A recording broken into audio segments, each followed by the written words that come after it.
शिवलिंगासमोर भाविक 3 टाळ्या का वाजवतात? काय आहे यामागील महत्त्व? शास्त्र अन फायदे जाणून व्हाल थक्क.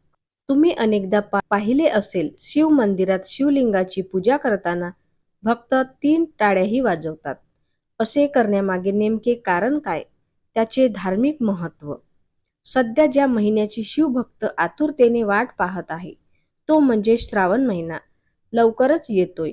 हिंदू धर्मात श्रावण महिना हा भगवान शिवाला अत्यंत प्रिय मानला जातो.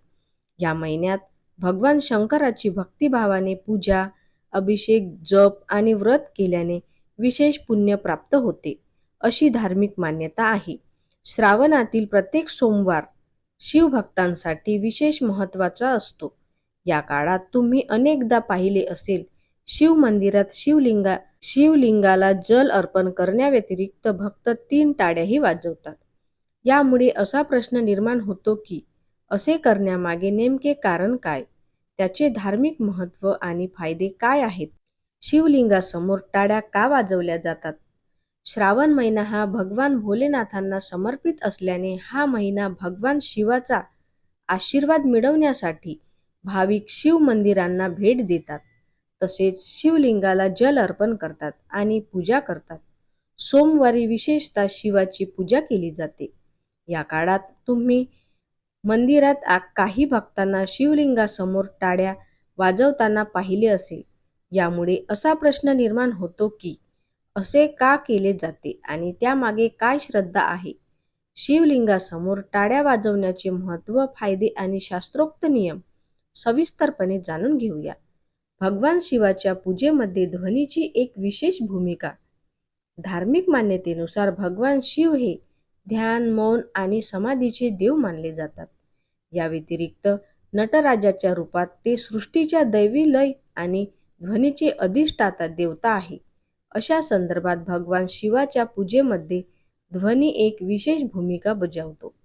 धार्मिक श्रद्धेनुसार आरतीच्या वेळी घंटा, शंख आणि टाळ्यांचा एकत्रित नाद एक आध्यात्मिक वातावरण निर्माण करतो. शिवाय हे भक्ताचे मन एकाग्र करण्यास उपयुक्त मानले जाते. शिवलिंगासमोर टाळ्या वाजवण्याचा उद्देश देवतेला जागृत करणे हा नसून आपल्यामध्ये सुप्त असलेल्या भक्ती, जागरूकता आणि सकारात्मक चेतनेला जागृत करणे हा आहे. शास्त्रामध्ये 3 टाळ्या वाजवण्याचे नियम काय आहेत? ज्योतिषशास्त्रानुसार प्राचीन धर्मग्रंथामध्ये शिवलिंगासमोर किती वेळा टाळ्या वाजवाव्यात याबद्दल कोणतीही स्पष्ट आणि अनिवार्य संख्या सांगितलेली नाही. कोणत्याही प्रमुख शैव ग्रंथात हे सांगितलेले नाही. त्यामुळे पूजेदरम्यान टाळ्या वाजवणे ही एक भावनिक परंपरा आहे, अनिवार्य धार्मिक नियम नाही. लोक परंपरांमध्ये 3 वेळा टाळी वाजवण्याचा समावेश आहे. जर मंदिरात किंवा परंपरेनुसार शांत मनाने ध्यान केले जात असेल तर त्याचं नियमांचे पालन करणे योग्य मानले जाते. पूजेदरम्यान टाळ्या का वाजवल्या जातात? ज्योतिषशास्त्रानुसार भारतीय सनातन परंपरेत टाळ्या वाजवणे हा केवळ उत्साह व्यक्त करण्याचा एक मार्ग नाही. आरती, भजन आणि कीर्तनादरम्यान हे आनंद, भक्ती आणि ईश्वरामध्ये पूर्ण सहभागाचे प्रतीक मानले जाते. जेव्हा भक्त देवाची स्तुती गाताना टाळ्या वाजवतात, तेव्हा त्याचे मन, वाणी आणि शरीर एकाच वेळी उपासनेत मग्न होतात. म्हणूनच सामूहिक भजन आणि आरतीमध्ये टाळ्यांना विशेष महत्त्व आहे. 3 टाळ्यांचा अर्थ.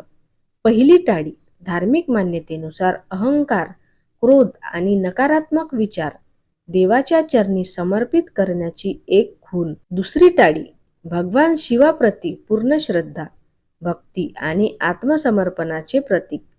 तिसरी टाळी तुमच्या कुटुंबासाठी, समाजासाठी आणि संपूर्ण विश्वासाठी सुख, शांती आणि कल्याणाची कामना. तुम्ही यापेक्षा जास्त किंवा कमी टाळ्या वाजवल्या तरी पूजेचे फळ संख्येवर नाही, तर भक्ती आणि भावनेवर अवलंबून असते. शिवलिंगासमोर टाळी वाजवण्याचे फायदे. धार्मिक मान्यतेनुसार शिवलिंगासमोर टाळी वाजवल्याने पूजा आणि आरतीच्या वेळी मनाची एकाग्रता वाढते. यामुळे भक्ती, उत्साह आणि सकारात्मक भावना निर्माण होतात. यामुळे सभोवताली एक सद्गुणी वातावरण निर्माण होण्यास मदत होते. भक्तांचे लक्ष भगवान शिवावर अधिक केंद्रित होते. तर माझा व्हिडिओ तुम्हाला कसा वाटला ते कमेंटमध्ये नक्की सांगा. माझ्या व्हिडिओला लाईक करा आणि माझ्या चॅनलला सबस्क्राईब करा. धन्यवाद.